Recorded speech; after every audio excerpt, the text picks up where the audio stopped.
Syafi'i tidak mau. Dia suka memanah dan panahannya tidak pernah meleset. Dan Imam Syafi'i rahimahullahu ta'ala adalah imam dalam iman dan taqwa, wara dan ibadah. Nanti saya akan jelaskan bagaimana waraknya, zuhudnya, taatnya kepada Allah, khusyuknya dan begitu seterusnya. Bahkan Imam Syafi'i membagi malam itu menjadi 3 bagian. Di awal malam Imam Syafi'i rahimahullahu ta'ala gunakan untuk menulis. Di pertengahan malam maka Imam Syafi'i melaksanakan salat. Dan di akhir malam Imam Syafi'i tidur. Dan begitulah keseharian Imam Syafi'i rahimahullahu ta'ala. Dan Imam Syafi'i ini banyak didoakan kebaikan para ulama. Sampai-sampai Imam Ahmad rahimahullahu ta'ala selalu mendoakan Imam Syafi'i dalam salatnya selama 40 tahun. Didoakan kebaikan. Bayangkan, tidak ada hubungan Imam Ahmad dengan Imam Syafi'i kecuali hanya hubungan ilmu, di mana Imam Ahmad banyak belajar kepada Imam Syafi'i. Dan itulah ikhwan, adab, akhlak talabul ilmi, haruslah mendoakan kebaikan siapapun yang berjasa kepada anda, terutama guru-guru anda, ustad-ustad anda. Doakan kebaikan.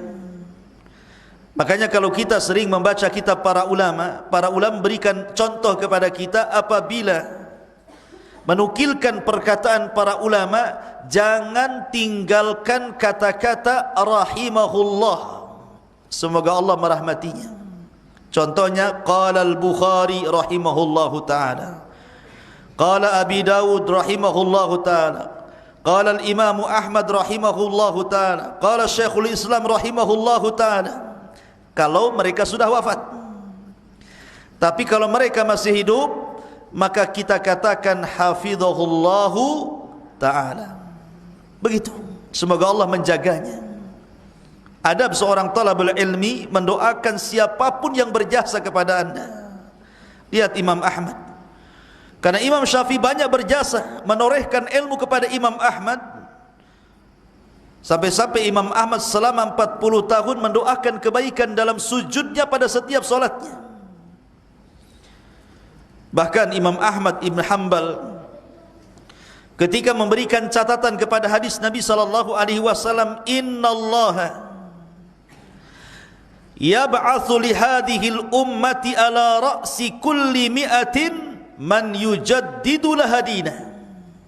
Sesungguhnya Allah akan membangkitkan pada umat Rasul setiap 100 tahun pertama akan dimunculkan seorang pembaharu. Kata Imam Ahmad, demi Allah hadis ini cocok dengan Imam Syafi'i, di mana 100 tahun pertama Allah bangkitkan Umar bin Abdul Aziz sebagai pembaharu, dan 100 tahun kedua Allah bangkitkan Muhammad ibn Idris Asy-Syafi'i, mujaddidil ummah, pembaharu umat ini, al-Imam Asy-Syafi'i rahimahullahu ta'ala. Bahkan Imam Ahmad ibn Hanbal rahimahullahu ta'ala pernah ditanya oleh anak-anaknya, ya Abi, kenapa engkau banyak sekali memuji Imam Syafi'i? Maka Imam Ahmad mengatakan, ya bunai, kana Syafi'i kasyamsi lid-dunya wa kal afiyati linnas. Imam Syafi'i itu seperti matahari yang dunia berhajat kepadanya, dan seperti kesehatan bagi manusia. Ma'asyiral muslimin yang dimuliakan Allah Azza wa Jalla. Baik, Imam Syafi'i berkunyah Abu Abdillah. Kunyahnya Abu Abdillah, namanya Muhammad ibn Idris. Lahir pada tahun 150 Hijriah, bertepatan dengan wafatnya Abu Hanifah. Abu Hanifah wafat tahun 150 Hijriah. Imam Syafi'i lahir 150 Hijriah. Jadi hari wafatnya Abi Hanifah, lahirlah Imam Syafi'i. seolah Allah ingin menggantikan dengan wafatnya Abu Hanifah, akan muncul generasi yang meneruskan perjuangan dakwah Abi Hanifah. Dan beliau wafat di Mesir pada tahun 204 Hijriah. Artinya Imam Syafi'i itu lahir di kurun mufaddalah, di generasi terbaik umat ini, yang disabdakan Nabi SAW, khairan nasi qarni, thumma alladhina yalunahum, thumma alladhina yalunahum. Sebaik-baik umat ini adalah generasi aku dan sahabatku, kata Rasul. Kemudian setelahnya tabi'in, dan Imam Syafi'i adalah generasi tabi'in. Kemudian setelahnya tabi'ut tabi'in, karena lahir pada tahun 150, masuk pada generasi kedua. Ma'asyiral muslimin, ikhwan akhwat yang dimuliakan Allah Azza wa Jalla, orang tua Imam Syafi'i itu, ibunya orang Quraisy, bapaknya juga keturunan Quraisy. Harusnya Imam Syafi'i lahir di Mekah, tapi Imam Syafi'i tidak lahir di Mekah. Imam Syafi'i itu ada yang mengatakan lahir di Gaza, Palestina. Kita kenal jalur Gaza, disitulah Imam Syafi'i lahir. Ada yang mengatakan bahwa Imam Syafi'i itu lahir di Asqalan. Makanya ada ulama namanya Al-Imam Ibnu Hajar Al-Asqalani, di Asqalan, masih di Palestina. Dan ada yang mengatakan, tetapi pendapat ini jauh, Imam Syafi'i lahir di Yaman. Dan pendapat yang akrab, yang kuat, wallahu alam, bahwa Imam Syafi'i lahir di Gaza, Palestina. Kok bisa lahirnya di Gaza padahal ibu bapaknya orang Mekah? Ketika ibu bapaknya belum memiliki anak namanya Imam Syafi'i ini, ketika itu ekonomi Palestina jauh lebih baik dibandingkan ekonomi Arab. Kalau sekarang terbalik, karena memang Palestina tiap hari digempur oleh Yahudi Israel. Tapi dulu Palestina itu negara yang maju secara ekonomi, sehingga banyak orang-orang Mekah yang hijrah untuk mencari maisha di negeri yang sangat dimuliakan, Palestina. Berangkatlah ibu bapa Imam Syafi'i dari Mekah ke Palestina untuk mengais rezeki di sana.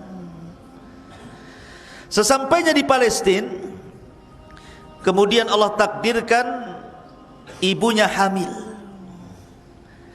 Maka setelah 9 bulan lahirlah Imam Syafi'i. Kalau Abu Hanifah lama tuh di perut ibunya nggak lahir-lahir, 2 tahun baru lahir, udah tumbuh gigi. Kalau Imam Syafi'i normal 9 bulan lahir. Antum berapa? 7 tahun, udah berkumis tuh keluar. Ma'asyiral muslimin yang dimuliakan Allah Azza wa Jalla. Jadi ketika Imam Syafi'i lahir, Allah takdirkan ayahnya meninggal. Subhanallah. Baru lahir, ayahnya meninggal. Maka Imam Syafi'i pun terlahir yatim, tidak bisa melihat wajah ayahnya karena belum bisa melihat. Dan sering saya katakan bahwa imam-imam dunia itu terlahir yatim. Imam Ahmad kemarin sudah saya jelaskan terlahir yatim, termasuk Imam Syafi'i terlahir yatim, tapi keyatimannya tidak menghalangi untuk menguasai dunia. Itulah Imam Syafi'i. Ditambah bukan hanya sekadar yatim, tetapi keluarga Imam Syafi'i itu fuqara, dari kalangan orang-orang fakir. Makanya mengais rezeki itu sampai jauh dari Mekah ke Palestina.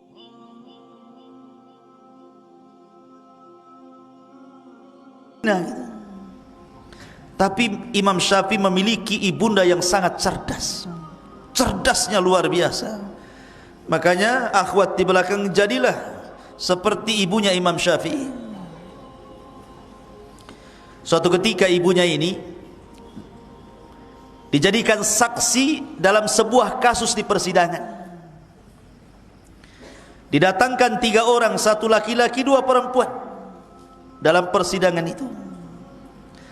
Maka saksi pertama laki-laki maju, kemudian setelah dijadikan saksi selesai keluar, kemudian datang saksi wanita yang satunya, kemudian setelah jadikan saksi keluar,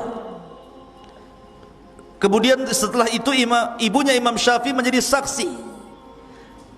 Ketika itu dua wanita ini tidak boleh dipertemukan dalam satu ruangan.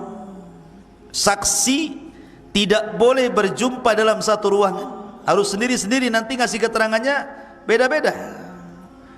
Kata ibunya Imam Syafi'i, ya Hakim, tidak demikian. Karena Allah Subhanahu wa taala berfirman, antadilla ihdahuma wa tudzakkira ihdahuma al-ukhra. Mana ayatnya? Dalam surah Al-Baqarah ya. Dalam surah Ad-Dain ya. Antadilla ihdahuma. Ha? Betul kan? Wa tudzakkira ihdahumal ukhra. Ya kan? Hendaklah saksi itu dengan saksi yang lainnya saling mengingatkan. Bagaimana kami dipisahkan? Sementara Allah suruh mengingatkan satu saksi dengan saksi yang lainnya. Loh, kenapa sih dipisahkan wahai Hakim? Kata ibunya Imam Syafi'i. Terdiamlah Hakim ketika dibacakan surah Al-Baqarah itu. Kata Hakim, sadaqti, engkau benar. Lihat istimbatnya, kekuatan hukumnya ini ibunya cerdas, wajar punya anak cerdas. Ya. Ma'asyiral muslimin yang dimuliakan Allah Azza wa Jalla. Lah kemudian karena ibunya ini tahu nggak mungkin pulang ke Mekah bawa bayi, tentu akan mencelakakan kesehatan anaknya karena masih bayi ketika itu. Maka ditunggulah sampai usia 2 tahun dan ibunya Imam Syafi'i terus mencari nafkah untuk membesarkan putranya ini. Setelah usia 2 tahun barulah ibundanya Imam Syafi'i membawa Imam Syafi'i pulang kembali, kemudian menetap di Mekah. Disinilah peran ibu luar biasa. Ibundanya Imam Syafi'i rahimahullahu ta'ala memiliki perhatian kepada Imam Syafi'i kecil ini untuk belajar, diberikan semangat gitu kan untuk belajar. Akhirnya kemudian di usia 7 tahun Imam Syafi'i sudah menghafal Al-Quran dengan tajwidnya, dengan suaranya yang indah. Itulah Imam Syafi'i. Sampai-sampai kalau Imam Syafi'i itu mengaji di masjid di usia 7 tahun itu, karena suaranya saking indah membuat satu masjid menangis. Masih kecil Imam Syafi'i rahimahullahu ta'ala, tapi lihat sudah memiliki aura yang luar biasa, mempengaruhi masjid dan jamaahnya. Kemudian setelah dia kuasai Al-Quran, kemudian dia pun mulai mempelajari tafsir. Sampai di usia 13 tahun dia bisa menguasai tafsir Al-Quran dari surah Al-Fatihah sampai Qul a'udzu birabbin nas. Satu Quran dia kuasai tafsirnya. Tidak ada satu huruf kecuali Imam Syafi'i tahu tafsirnya. Usia berapa? 13 tahun. Kemudian setelah dia menguasai Al-Quran dengan mutqinnya, dengan tajwidnya, dengan suara indahnya, dengan tafsirnya, mulailah kemudian Imam Syafi'i merambah kepada menghafal hadis-hadis Rasul. Dihafalnya kitabnya Imam Malik, namanya Al-Muwatta Imam Malik. Dihafal tuh, di luar kepala, di luar kepala. Maksudnya di luar kepala itu bukan seperti antum memang di luar, enggak di dalam gitu ya. Maksudnya Imam Syafi'i itu sampai hafal loh kitabnya Imam Malik, Muwatta'nya Imam Malik itu. Dan ketika itu kitab Muwatta' Imam Malik adalah kitab tersahih setelah Al-Quran Al-Karim, karena belum lahir Imam Bukhari ketika itu ya. Sampai-sampai Khalifah meminta agar Muwatta' dijadikan undang-undang negara, tapi Imam Malik menolaknya. Nanti ceritanya akan ada Imam Malik. 13 tahun sudah menguasai segalanya, hadis dikuasai, tafsir dikuasai, Quran dikuasai. Bahkan ketika ada seorang ulama Mesir namanya Laits ibn Sa'ad, namanya Laits ibn Sa'ad, itu ulama kondang, ulama Mesir, ulama dunia. Kalau disebutkan Laits ibn Sa'ad berarti termasuk ulama dunia dari Mesir. Haji dari Mesir ke Mekah. Ketika sampai di Mekah, namanya ulama besar, dia buat halaqah kajian.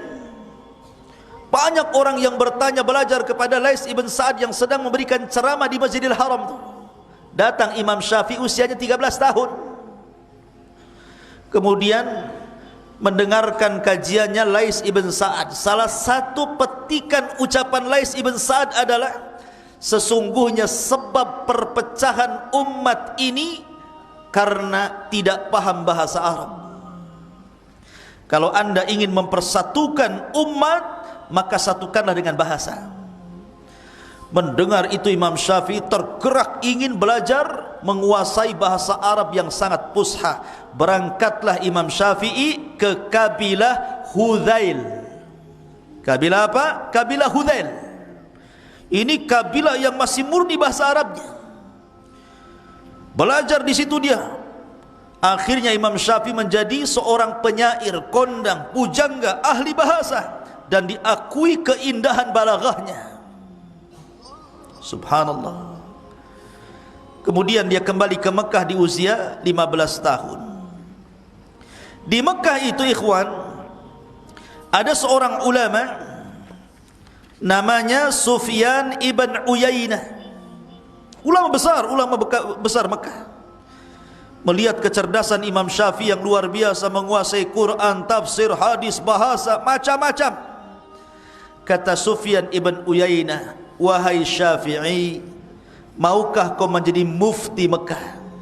15 tahun mau diangkat jadi mufti.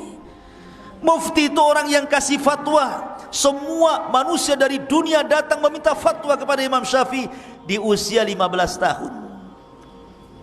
Sampai suatu ketika ada kisah Imam Syafi'i ini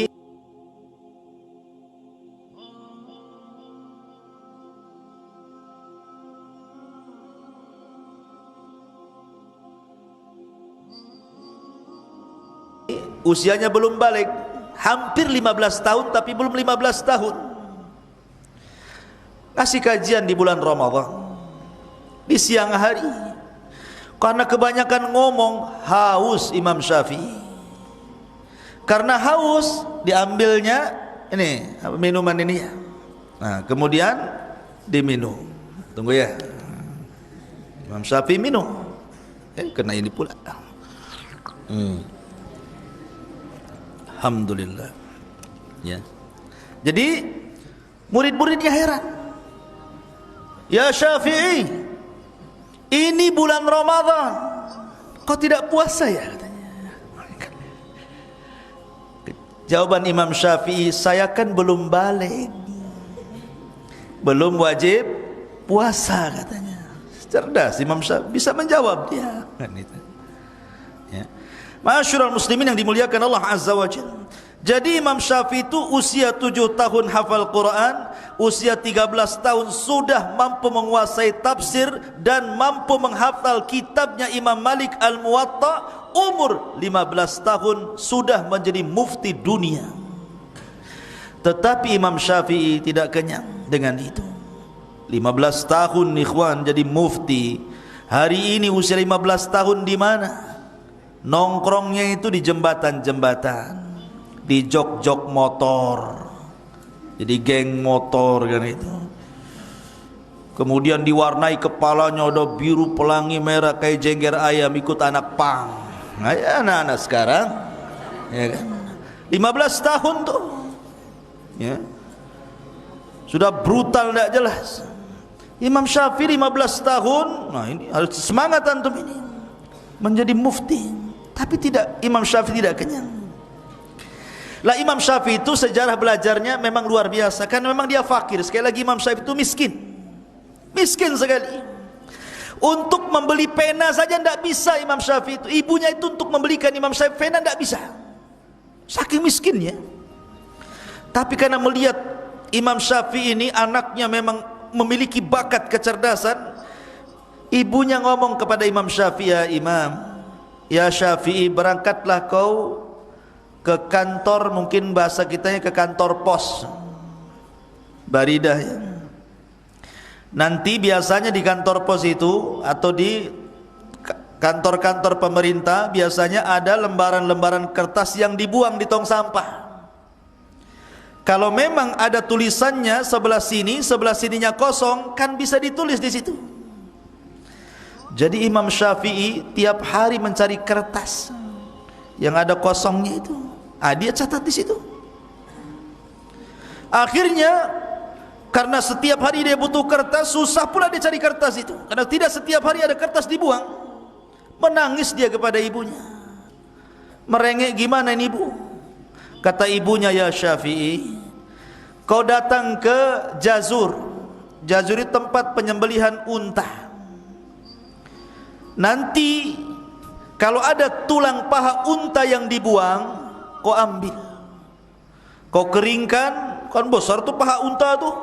Tulangnya segede gini kan. Mungkin lagi lah segini ya. Tulangnya unta tuh, pahanya. Keringkan, kau tulis di tulang itu." Jadi Imam Syafi'i itu kalau hadir ke majelis taklim bawa tulang dia. Ini bawa tulang. Bayangkan, antum ada bawa tulang? Ya. Imam Syafi'i bawa tulang, ditertawakan anak-anak yang sebayanya. Gimana orang mau belajar kok nenteng-nenteng tulang, katanya. Tapi begitulah Imam Syafi'i, nggak malu dia. Jadi orang belajar dia nulis di tulang itu. Sampai akhirnya sudah penuh, dibawa ke rumah, dihafalnya, diletakkan. Cari tulang lagi sampai numpuk tulang itu di rumah. Sekarang jadi sop tulang. Itulah Imam Syafi'i rahimahullah ta'ala. Sampai seperti itu anak-anak tuh belajarnya sampai kayak gitu tuh. Jadi kalau antum ini belajarnya malas, hadir di majelis taklim, tidur pula. Ini gimana mau jadi Imam Syafi'i antum? Ya. Qatafidin muliakan Allah Azza wa Jalla.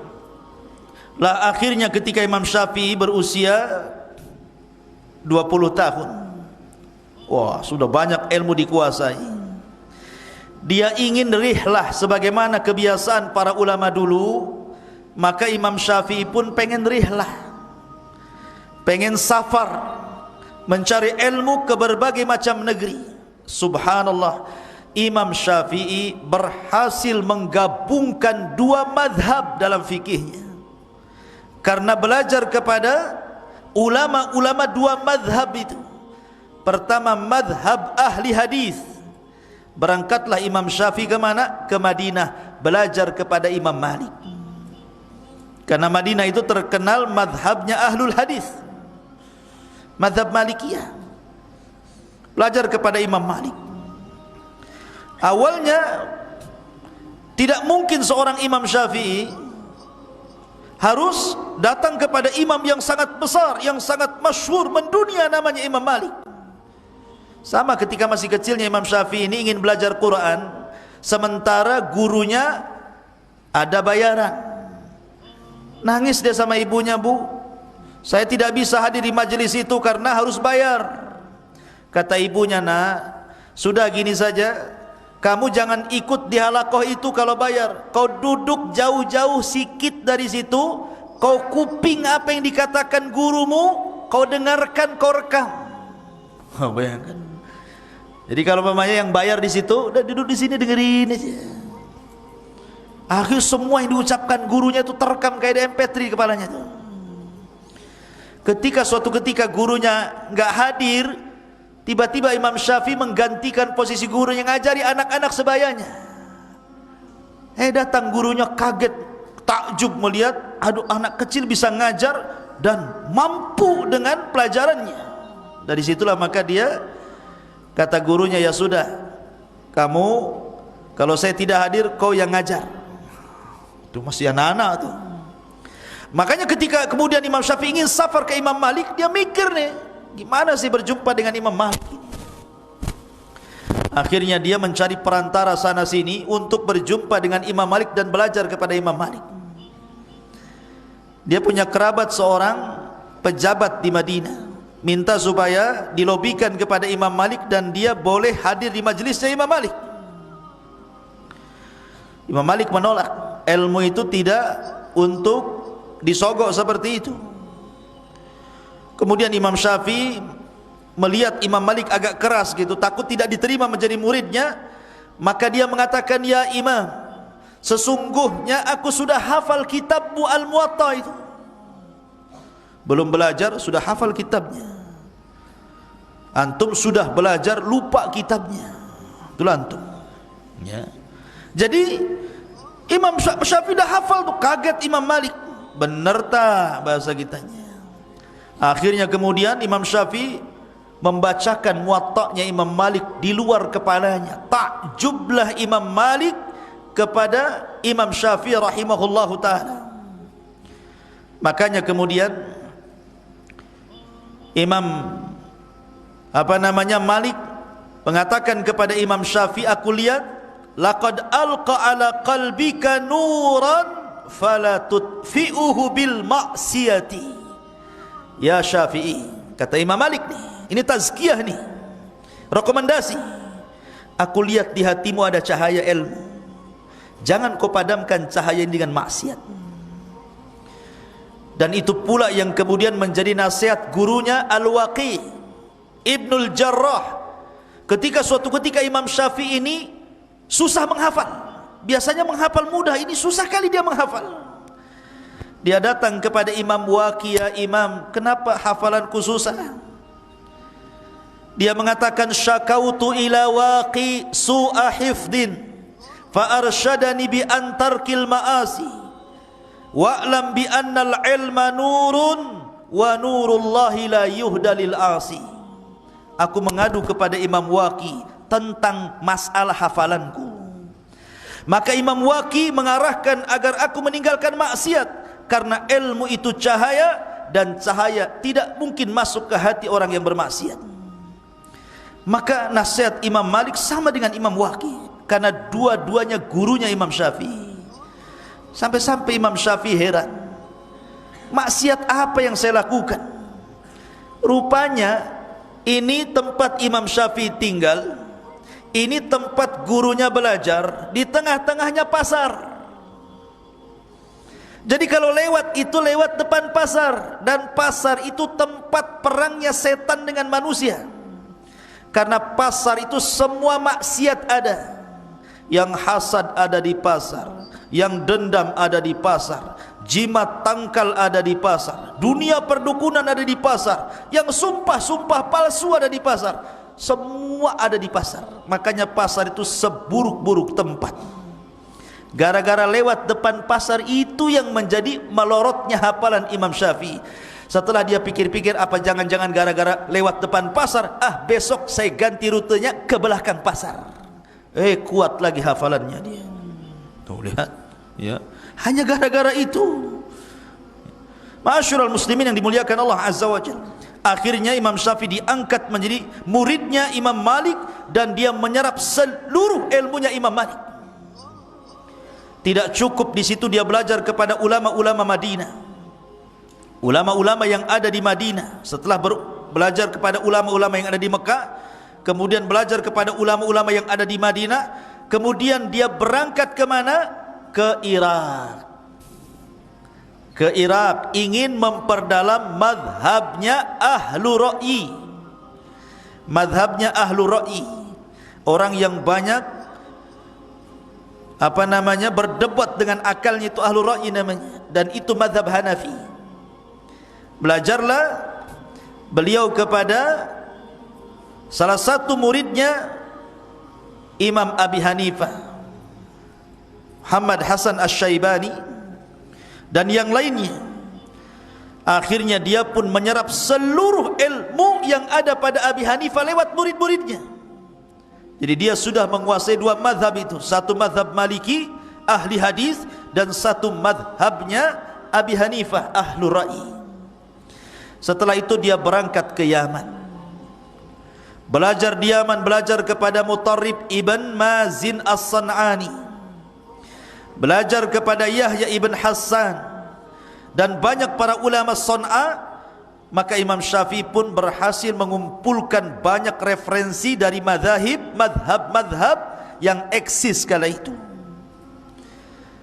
Makanya Imam Syafi'i itu menggabungkan dua madrasah, madrasah ahli hadis dan madrasah ahli ra'i. Ma'asyiral muslimin yang dimuliakan Allah Azza wa Jalla. Lah Imam Syafi'i rahimahullahu taala ikhwan, sampai-sampai dia mengatakan, hafidtul Qur'ana wa ana ibnu sab'i sinin wa hafidtul Muwatta wa ana ibnu ashri sinin. Aku hafal Quran di usia 7 tahun dan aku hafal Muwatta di usia 10 tahun dan menguasai tafsir di usia 13 tahun dan menjadi mufti di usia 15 tahun. Kemudian di usia 20 tahun dia safar keliling dunia untuk memperdalam agama. Kemudian Imam Syafi'i pun menetap di Baghdad. Menetap di mana? Di Baghdad, Irak. Disitulah banyak ulama, talabatul ilmi dari mana-mana datang kepada Imam Syafi'i belajar macam-macam. Sampai-sampai lihat bagaimana Imam Syafi'i rahimahullahu taala ketika mengajar ini. Dijelaskan oleh seorang ulama namanya Rabi ibn Sulaiman. Apa kata Rabi ibn Sulaiman? Kana Syafi'i rahimahullahu ta'ala yajlis fi halaqatihi idza shalla subha. Adalah Imam Syafi'i, semoga Allah merahmati beliau, duduk membuka halaqah selesai salat subuh. Fayaji'uhu ahlul Quran, datanglah orang-orang dari mana-mana ingin belajar Al-Quran kepada Imam Syafi'i. Jadi habis subuh buka halaqah, dari mana-mana belajar Quran kepada Imam Syafi'i. Fa idza tala'atis syamsu, apabila matahari kemudian mulai terbit, maka selesailah mengajar orang-orang yang ingin memperdalam Quran. Qamu wa jaa'a ahlul hadis, tiba-tiba bubarlah orang-orang yang belajar Quran, datang orang-orang yang ingin belajar hadis, orang lain. Dia enggak sempat berdiri, sudah ini bubar, datang murid-muridnya yang lain yang ingin belajar hadis. Maka Imam Syafi'i pun mengajarkan hadis. Kemudian fayas'alunahu tafsirahu wa ma'anihi, mereka bertanya tentang tafsir dan makna-maknanya. Fa idzar tafa'atis syamsu, kalau matahari sudah meninggi, jam 10, jam 11 sudah tinggi, mendekati zuhur, qamu fastawatil halaqatu lil mudzakarah wan nazar. Maka yang belajar hadis pergi, datang orang-orang yang ingin mendebat Imam Syafi'i, ingin berhujah dengan Imam Syafi'i. Ya Imam, begini begini begini, kata Imam Syafi'i begitu begini, sampai waktu zuhur. Apabila sudah mendekati waktu zuhur, waktu duha, ya, mendekati zuhur lagi, maka orang-orang ini yang mudzakarah, yang murajaah, yang berdebat, menambah ilmu pergi, datang orang-orang yang ingin belajar nahwu, belajar bahasa Arab. Bayangkan, sebelum zuhur itu sudah buka halaqah 4 kan itu ya. Halaqah Quran, dia ngajar Quran. Halaqah hadis, dia ngajar hadis. Halaqah orang debat, orang mudzakarah. Kemudian halaqahnya bahasa Arab, syair, nahwu, saraf, macam-macam. Fala yazaluna ila qurbi intisafin nahar. Dan begitulah sampai menjelang waktu zuhur setiap hari. Coba. Jadi ulama-ulama datang untuk belajar itu kepada Imam Syafi'i. Luar biasa. Lah disitulah kemudian Imam Syafi'i rahimahullahu ta'ala ada yang mengatakan, diminta untuk menuliskan sesuatu tentang masalah usul fiqh, masalah fikih dan persoalan fikih oleh Muhammad Al-Mahdi. Ada yang mengatakan bahwa Imam Syafi'i kemudian mulai menulis. Disitulah beliau mengarang kitab yang dengan kitab inilah Imam Syafi'i dijuluki Mujaddidil Ummah. dikarangnya kitab Ar-Risalah, Ar-Risalah Sughra. Imam Syafi'i menuliskan fatwa-fatwanya itu di buku Ar-Risalah itu, ya. Walaupun kemudian setelah Imam Syafi'i hijrah dari Baghdad menuju Mesir, Imam Syafi'i mengarang kitab Risalah yang kedua, yang kemudian kitabnya dikenal dengan Kitab Al-Um, kitabnya Imam Syafi'i. Risalah yang pertama disebut Qaulul Qadim, risalah kedua disebut Qaulul Jadid. Ini fatwa lama ketika di Baghdad, fatwa baru ketika di Mesir, dan fatwa baru itulah Al-Um. 99% fatwa lama dicabut, kemudian ganti dengan fatwa baru. Tetapi sebagian para ulama setelahnya ada yang menguatkan fatwa lamanya dan sebagiannya menguatkan fatwa barunya. Ya, kebenaran itu adalah milik Allah Azza wa Jalla. Sampai-sampai Imam Syafi'i itu suatu ketika berdebat, saya lupa nama ulamanya, berdebat dengan salah satu ulama tentang masalah arti al-quru', salasata quru', ya. Wal mutallaqati yatarabbasna bi anfusihinna salasata quru'. Apa makna quru' itu? Berdebat Imam Syafi'i. Dia mengatakan bahwa quru' itu al-haid. Imam Syafi'i mengatakan quru' itu at-tuhur, suci. Setelah keduanya berpisah, Imam Syafi'i mengambil pendapat dia pula mengambil pendapat Imam Syafi'i. Tukar-tukaran pendapat, ya kan? Karena dilihatnya Imam Syafi'i lebih kuat hujahnya, maka dia ambil pendapat Imam Syafi'i, dan Syafi'i melihat orang itu kuat hujahnya, diambil pula pendapatnya.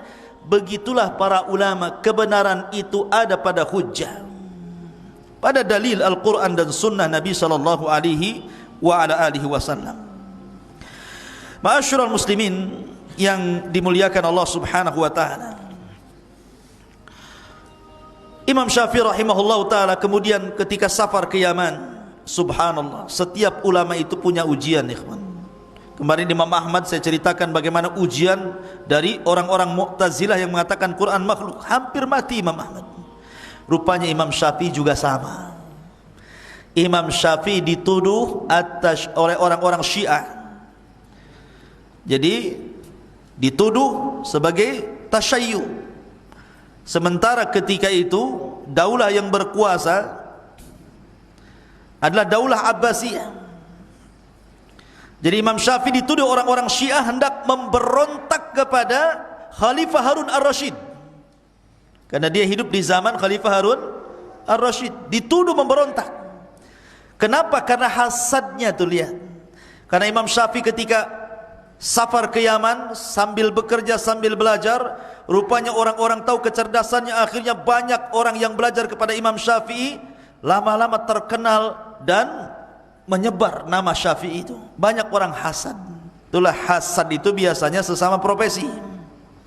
Hasadnya orang jual bawang, pasti sebelahnya yang jual bawang juga. Hasadnya bengkel motor, ya yang sebelahnya bengkel motor juga. Hasadnya para santri, ya santri juga yang hasad. Hasadnya ustadz, ya ustadz juga yang hasad. Jadi seperti itu hasad itu. Karena orang hasad kepada Imam Syafi'i, makin hari makin tinggi naik ratingnya gitu ya. Nah, akhirnya difitnah, dia memberontak. Bahwa Imam Syafi'i itu memberontak kepada penguasa, dan ingat, siapapun pemberontak pasti dipenggal mati. Kalau dipenggal matilah ya.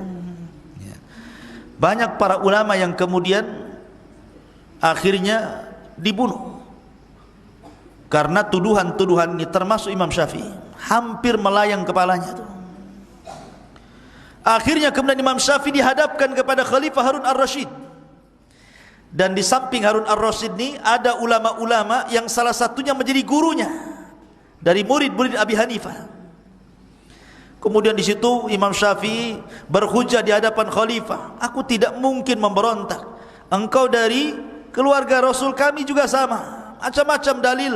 Akhirnya kemudian setelah berdebat dengan salah satu ulama dari Hanafi, maka Imam Syafi'i selalu menang dalam perdebatan. La Khalifah Harun Ar-Rasyid seorang ulama, ya. Ketika melihat kecerdasan Imam Syafi'i yang tidak jadi eksekusi jadinya, malah dikasih hadiah besar. Itulah kecerdasan Imam Syafi'i. Sebenarnya kisahnya panjang. Ini hanya bagian dari cuplikannya saja. Taib, ma'asyiral muslimin yang dimuliakan Allah Azza wa Jalla, bagaimana akhlaknya Imam Syafi'i ini? Imam Syafi'i ini orangnya tawadhu, ikhwan.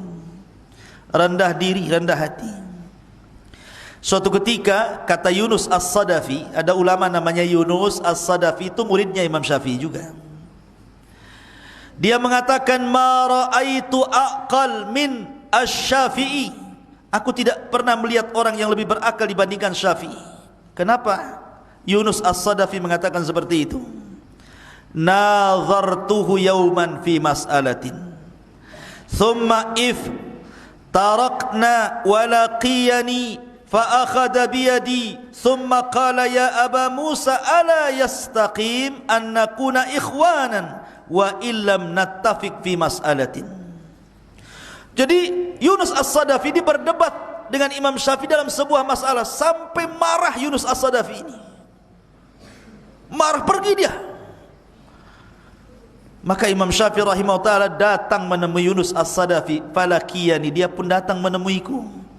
Fa'akhadha biyadi, dia mengambil tanganku dan mengatakan, ya Aba Musa, kunyah daripada siapa? Yunus As-Sadafi.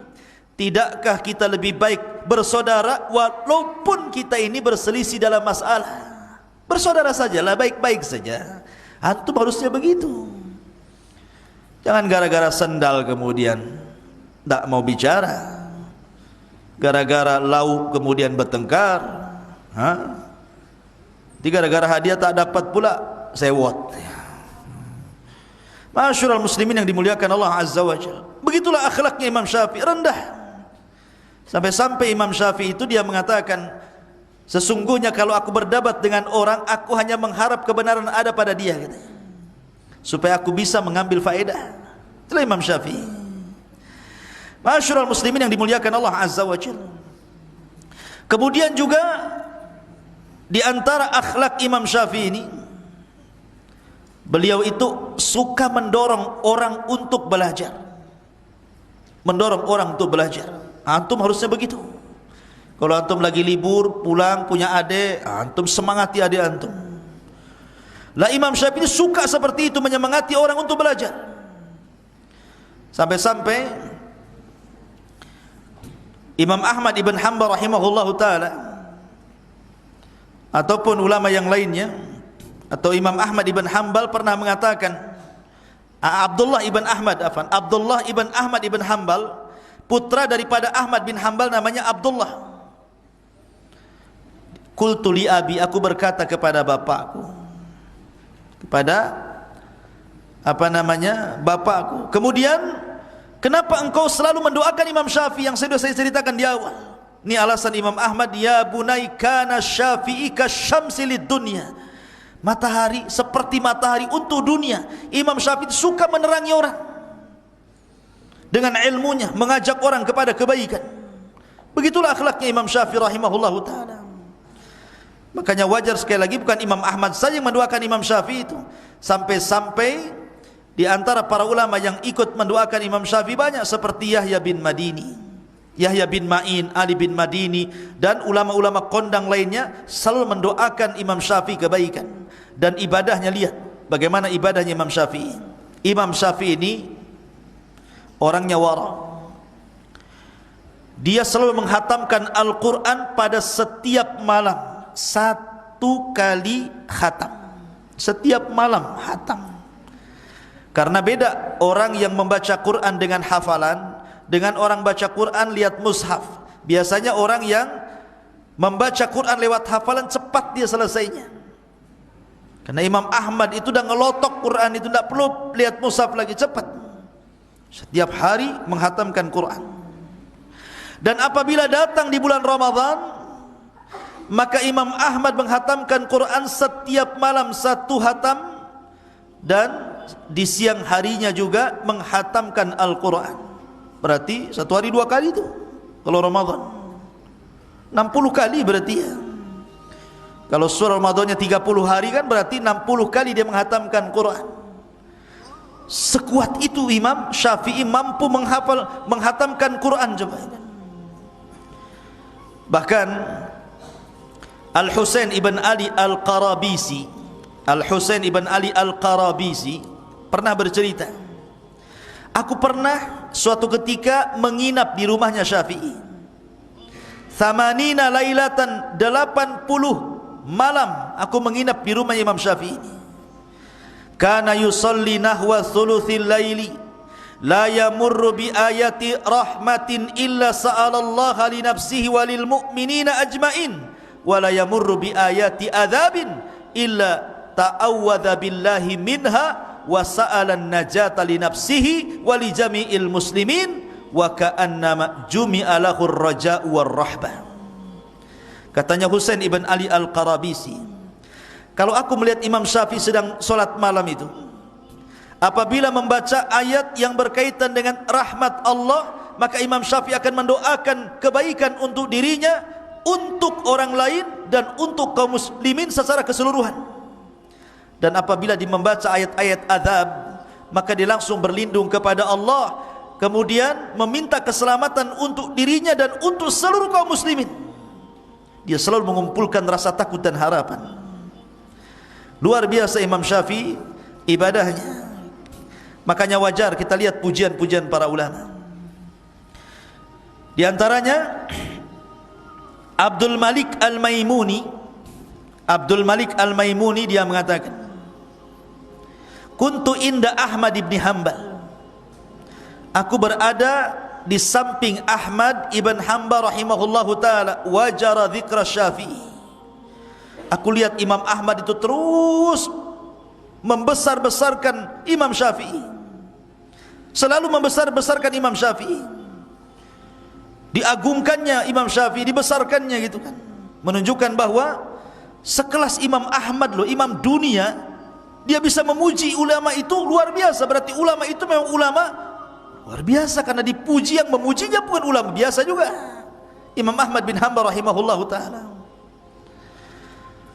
Sampai-sampai dikatakan oleh Yunus ibn Abdul A'la, ma ra'aitu ahadan aqal minas Syafi'i law jumi'at ummatun faja'alat fi aqli Syafi'i lawasi'ahum. Subhanallah, kata Yunus ibn Abdul A'la ini, aku tidak pernah melihat orang yang lebih berakal dibandingkan Syafi'i. Kalaulah satu umat ini dikumpulkan hatinya, dikumpulkan akalnya pada akalnya Imam Syafi'i, dibandingkan nih akalnya satu dunia di zaman itu ya, banyak akalnya, dibandingkan dengan satu akalnya Imam Syafi'i. Satu akalnya Imam Syafi'i sudah bisa mencakup mereka semuanya. Oh, saking berakalnya Imam Syafi'i itu. Dan itu pujian luar biasa ya, dari para ulama. Ma'asyiral muslimin yang dimuliakan Allah Azza wa Jalla. Lah, setelah kita tahu bagaimana pujian para ulama, Imam Syafi'i rahimahullahu ta'ala, beliau banyak mengarang buku yang luar biasa. Karyanya banyak ikhwan, bukan hanya pencetus usul fikih saja. Imam Syafi'i kemudian mengarang, saya ulangi dari awal, kitab Ar-Risalah Qadimah, dicatat di Baghdad yang disebut dengan Qaulul Qadim. Kemudian kitab Risalah Jadidah yang ditulis di Mesir yang disebut dengan Kemudian kitab Ikhtilaful Hadis. Kemudian kitab Ahkamul Quran. Kemudian kitab Sifatul Amri wan Nahyi. Kemudian kitab Ar-Rad ala Muhammad ibn Hasan. Kemudian kitab Fadail Quraisy. Kemudian kitab Ali wa Abdullah. Kemudian kitab Bayan Fardillahi Azza wa Jalla. Kemudian kitab Jima'ul Ilmi. Kemudian kitab Ibtalul Istihsan, dan banyak lagi karya beliau yang mendunia dan dijadikan rujukan ulama dunia. Makanya Imam Syafi'i itu berkah hidupnya ikhwan. Lihat, madhab yang paling besar tersebar di dunia ini adalah madhab Syafi'i. Keikhlasannya kan, madhab itu banyak, madhab Syauri, madhab Auza'i, madhab Ibnu Uyainah, madhab Hanafi, Maliki, Syafi'i, Hambali, banyak madhab itu. Tapi madhab-madhab yang lain padam karena tidak disebarkan murid-muridnya kecuali 4, dan yang terbanyak adalah madhab Syafi'i setelah Hanafi. Menyebar di mana-mana di dunia ini, sampai negara kita ini berasaskan kebanyakan madhab Syafi'i. Dan itu menunjukkan berkahnya siapa? Imam Syafi'i rahimahullahu ta'ala. Ma'asyiral muslimin yang dimuliakan Allah subhanahu wa ta'ala, setelah kita tahu bagaimana Imam Syafi'i rahimahullahu ta'ala, maka Imam Syafi'i rahimahullahu ta'ala sekali lagi, kemudian akhirnya beliau menetap di Mesir di akhir hayatnya. Kemudian setelah sampai kepada tahun 204 Hijriah, beliau pun menutup usianya dan dikubur di Mesir. Itulah Imam Syafi'i rahimahullahu ta'ala. Banyak kisah-kisah tentang Syafi'i ini, cuman sekali lagi waktu, karena kita akan tanya jawab. Taib. Di depan saya, bukan ini ya hadiahnya, ini jangan, nah, ini saja.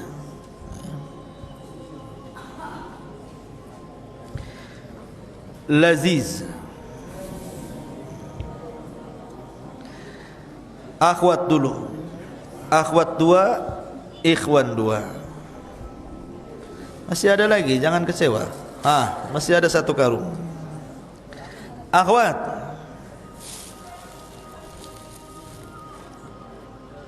tik-tak. Pertanyaannya akhwat, sebutkan nama pencetus madhab 4.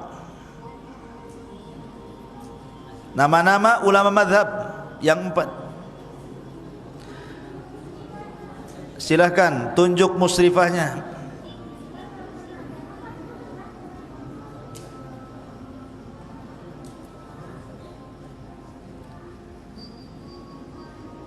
Aywa, ahsanti. Masya Allah, dapat laziz. Taruh di samping sini. Pertanyaan yang kedua.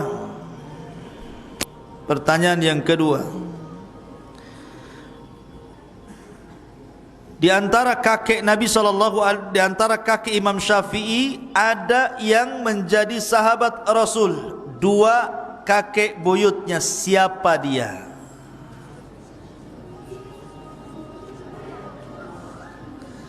Siapa dia? Jangan ribut. Aywa. Satunya siapa? Syafi' dan Sa'ib. Ahsanti. Dapat tik-tak. Taruh di sini. Ikhwan, sebelah kanan sini. Diam sebelah kiri, jangan ikut-ikut.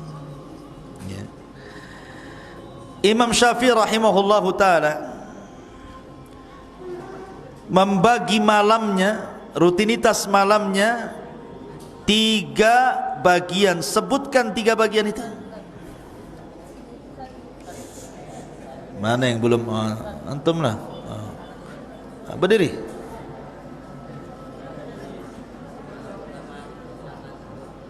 Aywa.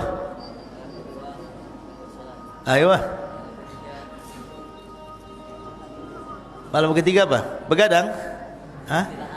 Istirahat. Ahsan. Dapat minum aja. Dapat laziz.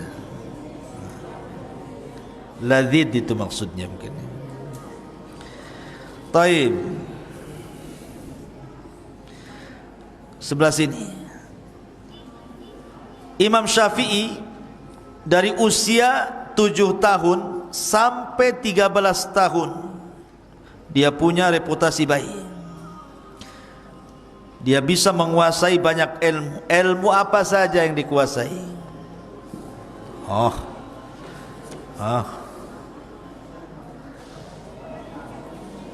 Hah? Kolam sua tuh yang hitam. Antum pakai peci hitam tuh. Apa?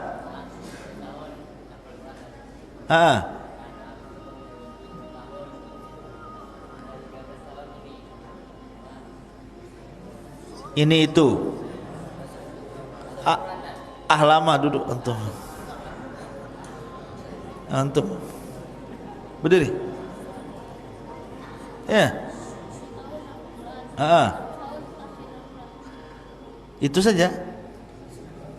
Saya jelaskan panjang lebar cuma itu aja. Antum berdiri. Ayo.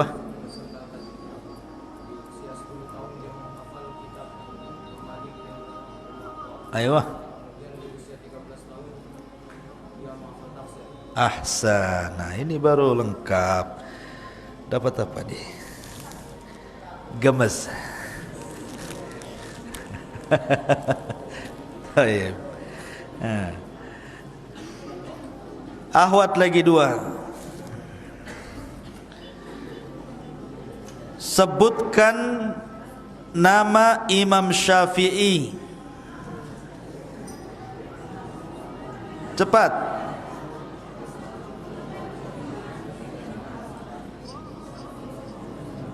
Musyrifah, tunjuk saja siapa yang ngacung tuh. Yang jawab satu saja kok jadi pasar pula.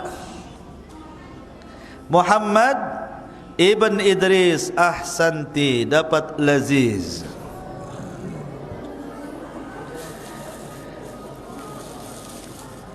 Pertanyaan yang kedua, akhwat. Sebutkan tahun lahirnya Imam Syafi'i dan bertepatan dengan wafatnya siapa, dan juga tahun wafatnya. Berarti 3 tuh jawaban tuh. Tahun lahir, tahun wafat, dan kelahirannya bertepatan dengan kematian siapa. Ya, tunjuk saja Musrifah.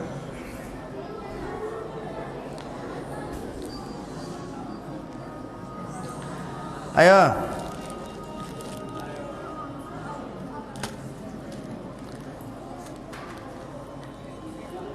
Siapa yang jawab?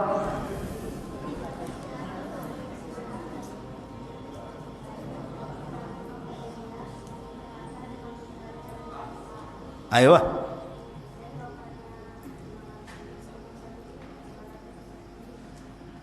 200. Ahsanti, dapat Caca.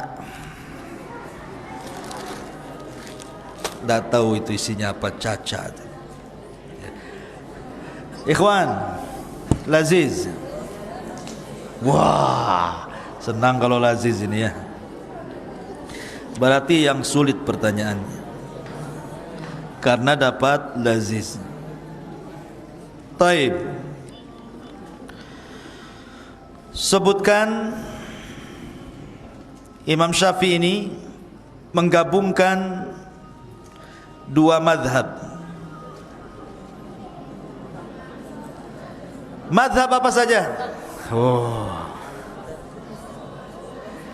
Nanti yang gak ngacung dulu, sini dulu. Bolehlah antum berdiri ujung. Imam Malik dan Abu Hanifah. Bukan itu istilahnya. Madhab apa?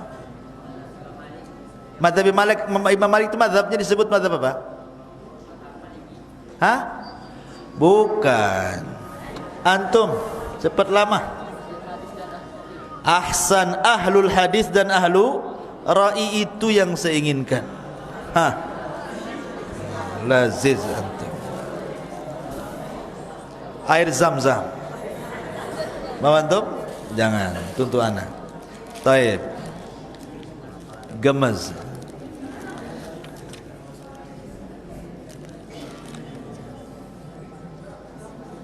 Taib. Imam Syafi'i rahimahullahu ta'ala punya murid yang selalu mendoakannya. Siapa? Antum cepat. Imam Ahmad ibn Ahmad apa? Ahmad apa? Ahmad aja. Ahmad banyak. Antum yang pegang, cepat-cepat. Ahsan, Ahmad ibn Hanbal. Dapatlah Laziz. Masya Allah. Ikhwan lagi, akhwat belakangan. Filus sedap. Taib.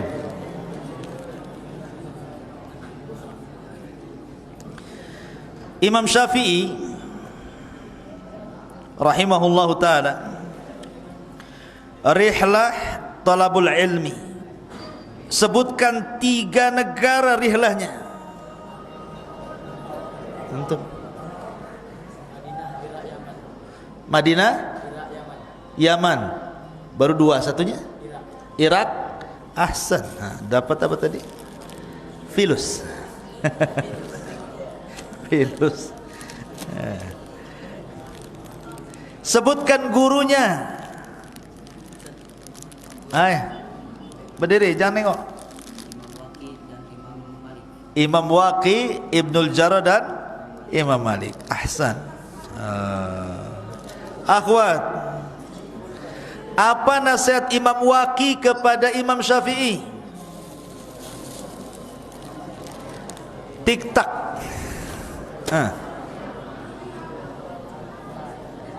Ya Allah, apa nasihat Imam Waqi kepada Imam Syafi'i itu apa?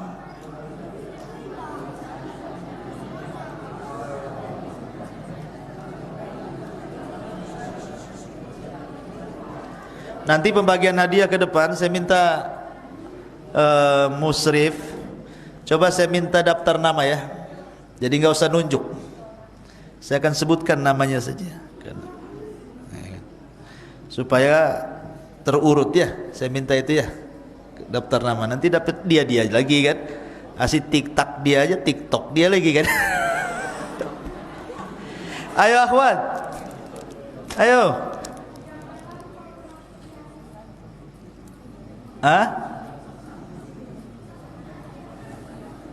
Halo. Janganlah kau maksiat gitu aja. Ceritakan apa masalahnya Imam Syafi'i sampai dinasihati Imam Waqi itu apa?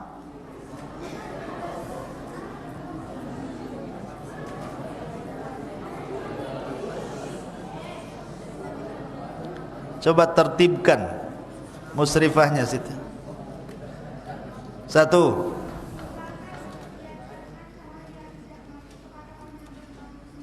Sebab apa Imam Waqi nasihati begitu? Ahsan, karena hafalan yang bermasalah. Dapat tik-tak. Banyak kali tik-taknya. Masih banyak, tenang. Enak. Dapat enak. Awat, dapat enak. Apa ini? Praktis langsung dimakan. Gemes. Oh, rupanya gemes.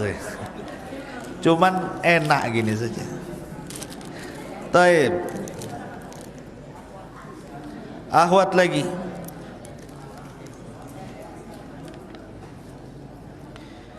Berapa tahun Imam Syafi'i dibawa ibunya dari Palestina ke Mekah?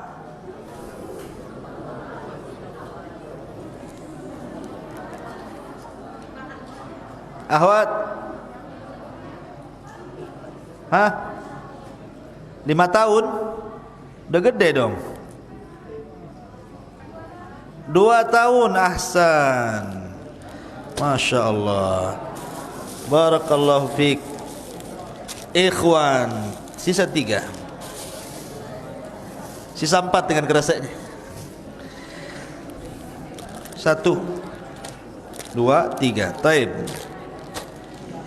Dengarkan dulu. Ada yang mengatakan bahwa yang pertama kali mengasas usul fikih adalah Imam Syafi'i yang masyhur. Tapi ada yang mengatakan yang lain. Siapa yang lain itu? Antum? Siapa? Abu Yusuf dan Muhammad Asy-Syaibah. Asy-Syaibani. Ahsan. Gemes. Taib. Imam Syafi'i itu ketika di Baghdad beliau membuka halaqah mulai dari ba'da subuh sampai zuhur, 4 halaqah. Sebutkan halaqah 4 itu apa sih? Diam dulu sini. Antum, cepat. Cepat. Dari jam berapa ke jam berapa itu? Dari subuh sampai terbit matahari halaqah Al-Quran. Terus naik hadis. Terus yang ketiga, aywa. Terakhir ahsan. Mantap antum. Apa ini? Legi. Nggak tahu apa ini sini. Satu lagi semuanya.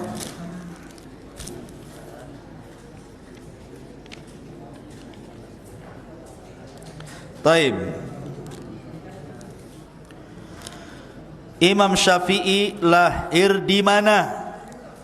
3 perselisihan ulama. Sebutkan 3-3-nya. Antum yang semangat. Cepat. 1. Jangan didikte, nggak jadi nanti dapat hadiah. 1. Gaza. 2. Asqalan. 3. Yaman. Mana yang kuat? Ahsan. Dapat lantum. Ambil. Berakhirnya kajian ini kita tutup dengan kafaratul majlis. Subhanakallah bihamdika asyhadu an la ilaha illa anta astaghfiruka wa atubu ilaik. Allah taala. Assalamualaikum warahmatullahi wabarakatuh. Tolong ikhwan jangan keluar dulu.